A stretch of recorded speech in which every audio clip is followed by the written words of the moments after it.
Top 5 moments that you miss in Pretty Little Liars Summer School Season 2, Episode 6. Let's go!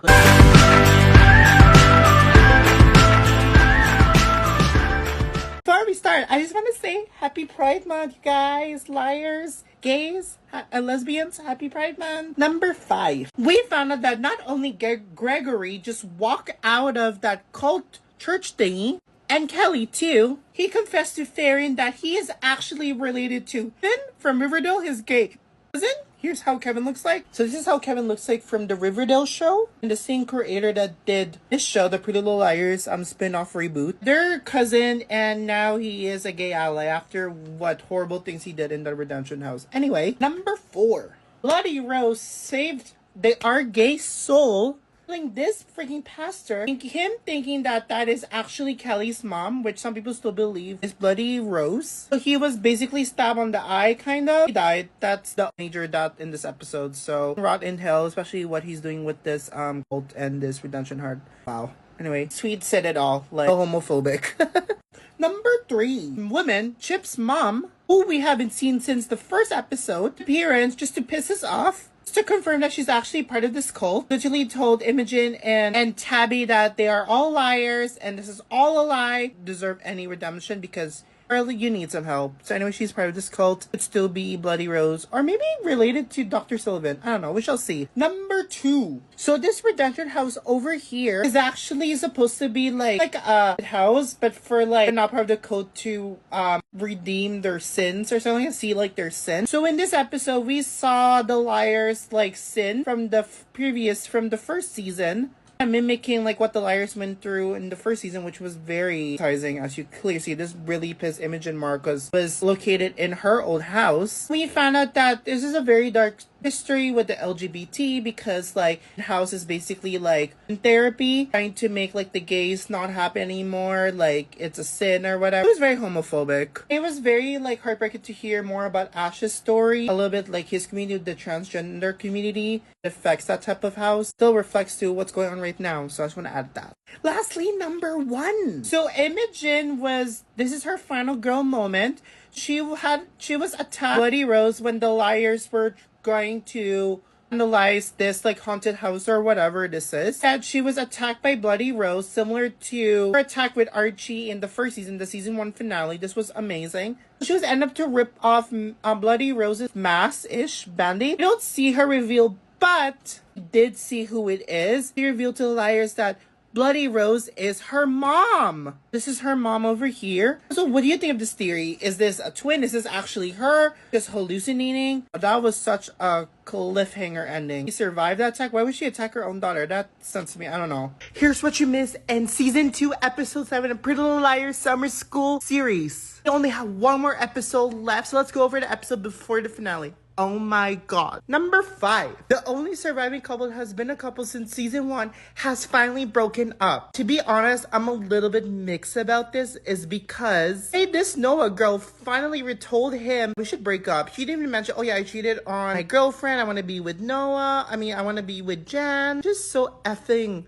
you know, it messes with my brain. It's hard to watch. Made it worse is that Sean did this, like punch a hole, which I don't know if that's real, but Sean basically confirmed it when Noah was having her blank space moment. I don't know. I mean, they could possibly get back together again. It would be hard for a style with him. I still like it how he's turning into a villain, which like, maybe they finally broken up and we shall see if they ever come back together, but damn. Number 4. Unfortunately, Wes didn't die, but he quit his position of general manager in the movie theater. The owner that he's gonna make Tabby and Christian co-managers. I'm like, girl, what? Tabby had like a nightmare about, so we found out that there's a director gonna shoot the Millwood Massacre starring these 2 girlies, the icons, Emma Roberts and Sweeney.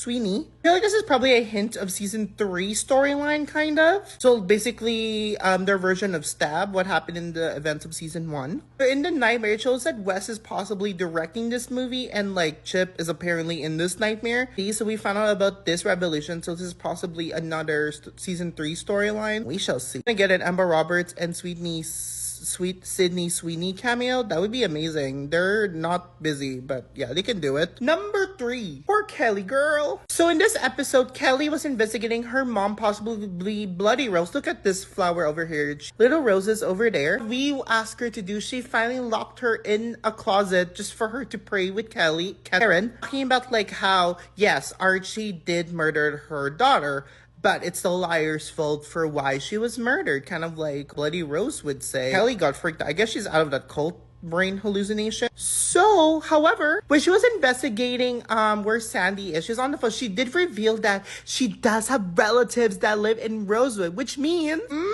season 3, are we getting freaking Miss Allison De Laurentiis, my girl? This in season 1, like she could be possibly related to the De Laurentiis because of the twins and like sisters or cousins or whatever. Like, make it work. They're planting the seeds. And I love that little cameo theory that's possible. But let's make this happen, guys. Side note, the episode ends with Karen supposedly being like pushed or killed by Bloody Rose. I don't think she's dead. I hopefully not. This is the last shot. It's like very similar PLL because she texts Farron like, hey, meet me in the pool by 9. PLL, she was busy talking to Greg, which I don't know. She probably doesn't know that her and Greg are finally together. She'll see how that goes. But like, I hope I don't think she's dead. I think she was just being pushed by the pool. Just a warning. But yeah. Ugh. I still think it's her mom. I think it's her mom because what a coincidence. I don't know how she got out of that closet. But yeah. Number 2. Mouse. I love this too. This basically says it all. Mouse put up a video dressing up as Angela Waters. Here's how she looks like. She made this video to tell the followers like, hey, put this a stop. You're delusional. Like, stop it. And that made the follower more upset, figuring out that it's actually Mouse. They're gonna say we're gonna sounds like to the reckoning thingy we've been teasing since episode 4 or 5. Going to do purge style, like going to crash her vintage like store over there because of what she said. Kind of predicts like this next week's episode with all the running shenanigans and why they're all after Mouse. Running sequence in next week's episode. It's gonna look crazy. Oh yeah, by the way, the episode ends with Angela mom being alive, so hopefully she does reveal some answers about what the hell is going on. So yeah, that's how her Mouse storyline. I was like, she is still alive and it's freaky, but I can't wait to learn more stuff about her. Stop running through the bridge, man. Okay, number 1. We found out that Dr. Sullivan's boogeyman is actually Archie Waters. I told Imogen about like how when she was treating Bloody Rose, or Angela Waters, we found she was so fascinating about Archie. Really followed her around, kind of similar to like Sydney, where like whenever she went, it always follows her. That she's actually from Millwood. This is like where she's from, not from Rosewood. This makes my PLL heart happy is that she did confirm it's canon. She has a son named Johnny. I forgot the name of the son, but anyway, Sebastian. I wish it was Johnny. That would be such a great, but it's could be her other son. But anyway, this is Sebastian. What we saw a flashback is that Sebastian was murdered by Archie. The boogeyman is real. That's why been connected so much with the new liars because of this incident and stuff. So her son died, unfortunately, murdered by Archie. Now she thinks that Archie is not real. Like, it's like a ghost, not like, like a boogeyman. And the episode ends similar to this throwback. Pigeon was lost. Like, where is like Dr. Sullivan? She just like disappeared out of nowhere. I think she is kidnapped by freaking Miss Bloody Rose and was left with all this rose in the car, similar to this sequence. So that's how the episode and very old PLL fashion. Wow. The season 2 finale of Pretty Little Liars Summer School is finally here. These are the top 5 moments that you missed in episode 6 of the show. Let's get right into it. Number 5. So Imogen and Johnny finally broken up. Well, so Imogen went a little bit cuckoo because to the ice cream freezer to refill like an ice cream. And when she did that, covered these 3 daddies. Those 2 are the couple that died in the first episode, Sandy and something. That's the girl that Kelly has been looking for. So there they are. Well, Imogen, she was super paranoid, thinking that he is behind all of this. So she knocked him out, sent him into a freezer. And that's where he spent for the rest of the episode. I mean, she is in survival mode, but girl, by day broken out. That's what we found out towards the end of the episode, how they are on break and a very long time for Johnny to forgive her with whatever she did to him. So It's basically off the suspect list for this one. Number 4. There's some fabulous news. Iris finally passed that test that got them into the Scrum School in the first place. There's something positive, so they can finally move forward to junior year. A bit of a side note, or I guess Easter egg. So towards the end of the episode, we found out that the liars, all 6 of them, including Kelly, a final girl tattoo similar to the original liars getting like their initial signature on the shoe finger. Such like a cute like Easter egg reference. So there's some positive news that happened in the last episode of the season. Number 3. Bloody Rose is actually Chip's mom. Got her right. Congratulations. Makes sense why she's Bloody Rose, just to get revenge of her son, Chip. She's a little bit of a weak villain because like do much. She's just there. But however, I'll get into it right now. Number 2. So when we found out in Tabby's final girl name or whatever, that this guy dressed up as Archie is actually stupid fucking Wes. Wes is basically the mastermind behind all of the shenanigans in season 2. Revealed that he wanted to make like he live stream everything, like seeing everybody to see Tabby be the final girl.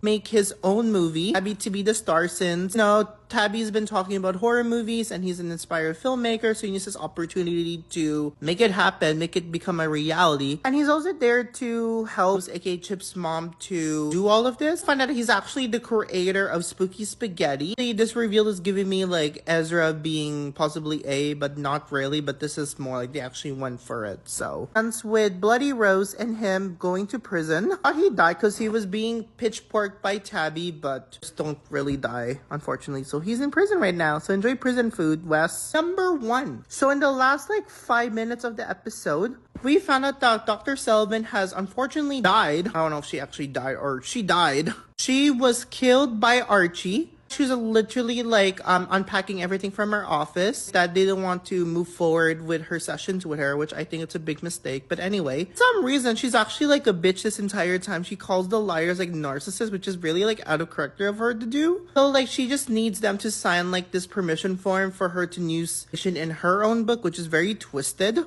And with Archie popping out of nowhere, the boogeyman, and she said that the boogeyman never dies. I don't know if that's a hallucination or a dream or is actually real. I think it's real because it's similar to how season 1 ended. It's with her being stabbed by Archie, who I thought is dead. At the beginning of the episode, we found out that Archie actually died from like a prison riot in Ravenswood Penitentiary, which is an Easter egg for the spin-off of not Riverdale. Ravens, which is a spin-off of the first PLL spin-off show, is like canon or the town itself. I have no idea what is happening. So what a crazy Easter egg that I wasn't really expecting like the show to tackle. But anyway, those are the things you missed in the season 2 finale of PLL Summer School. Let me know comments below, what do you think of this season? And what's your theory? What storyline would you like them to tackle on season 3? Potentially, hopefully. So season 2 of Pretty Little Liars Summer School has finally ended. So let's talk about the ending. Spoiler alert, of course, if you haven't seen the episode. If not, check it out. Watch it now. Okay, anyway, let's get into it. So the season ends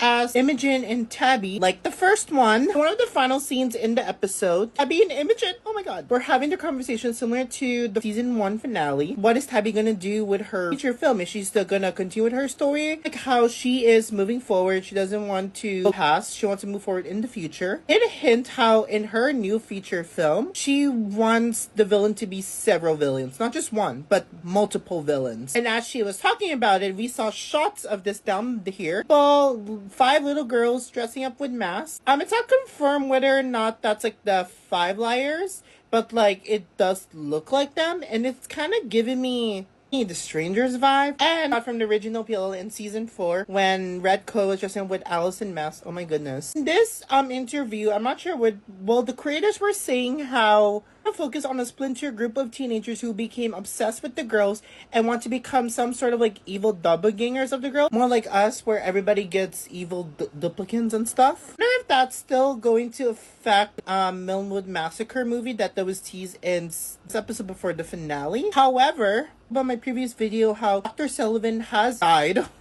which really shocked me that I can't believe she died.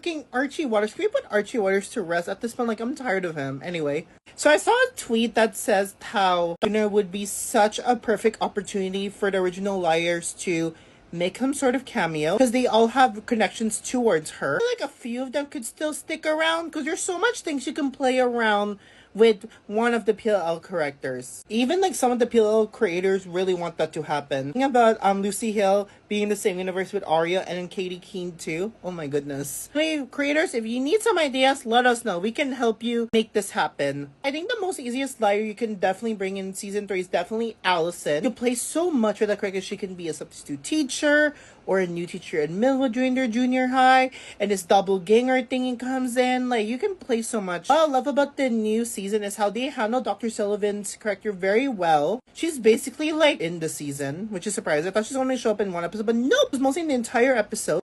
And we also learn stuff about her too. We can continue that with next season if we do get a season 3. Comments below, what do you like to see in season 3? And if you were a writer, how would you incorporate the original PLL characters into the story? And also, do you like the idea of each of the liars having their own like villain and they all come together? Oh, I kind of like that idea. We shall see. In the episode, she claimed that she isn't brainwashed. She is definitely brainwashed. Oh, wait, that's it? Okay.